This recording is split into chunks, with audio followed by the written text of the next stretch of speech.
গৰমতো কম্বললৈ শুই আছে। কিমান ৰ'দ তথাপিও কম্বললৈ শুই আছে। খুব টাং বন্ধু বান্ধৱীসকল, আজি ভিডিঅ'টো মই ষ্টাৰ্ট দিলোঁ।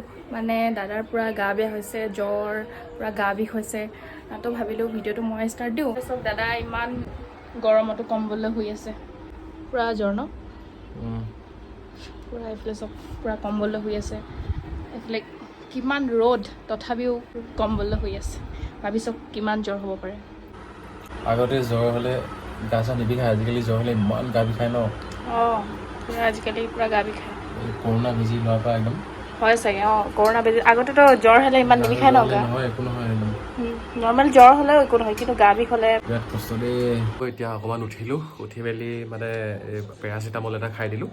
তো এতিয়া অকণমান ৰিলেক্স ফিল হৈছে, হ'লেও নাক পূৰা বন্ধ হৈছে আৰু পূৰা গা বিষ, মানে এনেকুৱা আঁঠুৰ এই পাৰ্টখিনি পূৰা বিষ আৰু এনেকুৱা হাতৰ এই গাঁঠিখিনি মানে পূৰা বিষ হৈ আছে। ইয়াৰ 1 মাহৰ আগতো এনেকৈ এবাৰ বিষ হৈছিলে, তেতিয়াও গোটেই ৰাতি একদম বিষত ককবকাই আছিলোঁ। মায়ে মানে পূৰা মালিচ কৰি আছে।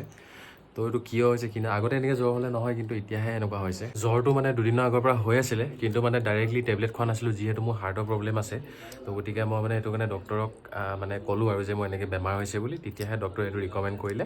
তাৰপিছত এতিয়া খাইহে অকণমান ৰিলেক্স ফিল হৈছে। আজি মানে খানাটো এনাই বনাই আছে, সেইফালে চাব পাৰে। এনাই ধুনীয়াকৈ বনাই আছে খানা।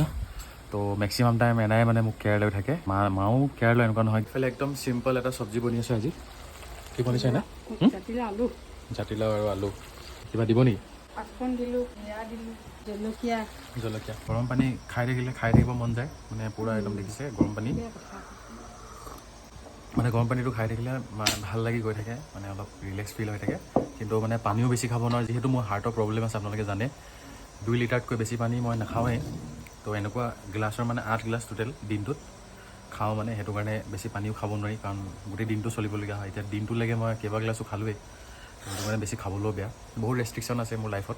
আহি পালে এতিয়া মা বজাৰৰ পৰা, এতিয়া মানে চাহ বনাই লৈছে। এইফালে চাহ আছে, তো চাহটো মানে আদা দি দিছে। আদা দিছে নহয় নে? তো এতিয়া আদা দি কেইটামান চাহ খাওঁ, তাতে মাও বজাৰৰ পৰা আহিলে, গোটেইকেইটা মিলি অলপ চাহ খাওঁ। এতিয়াও নাক পূৰা বন্ধ হৈছে, জ্বৰটো বাঢ়ি গৈ আছে, মানে ৰাতি হোৱাৰ লগে লগে জ্বৰটো বাঢ়ি গৈ থাকে। এতিয়া আপোনাৰ টাইম হৈছে, কিমান হৈছে টাইমটো দেখাই দিম। টাইম হৈছে 7:46। দিনত অকণমান ভাল লাগিছিলে, এতিয়া মানে জ্বৰটো বাঢ়ি গৈছে। কি জানি মায়ে লৈ আহিলে আকৌ মাছ। মই নাখাওঁ বুলি ভাবিছোঁ, মানে মুখখন তিতা তিতা লাগিছে। ভাত খাওঁ নে নাখাওঁ জানো ভাবিছোঁ। বজাৰৰ পৰা মায়ে কিনি আনিলে লেটেকু। ভাবো যদি লেটেকু এটা খাওঁ, কিবা হ'ব নেকি? অঁ, এতিয়া মানে নেক্সট লেভেলৰ ঠাণ্ডা লাগিছে, একদম মানে কম্বল চম্বল লৈ লৈছোঁ। এইফালে মা আৰু এনাই মালিচ কৰি দিব, সেইটো কাৰণে কিন্তু ফেন চলি আছে। এতিয়া মই কম্বল লৈ শুম, মায়ে ধুনীয়াকৈ মালিচ কৰি আছে।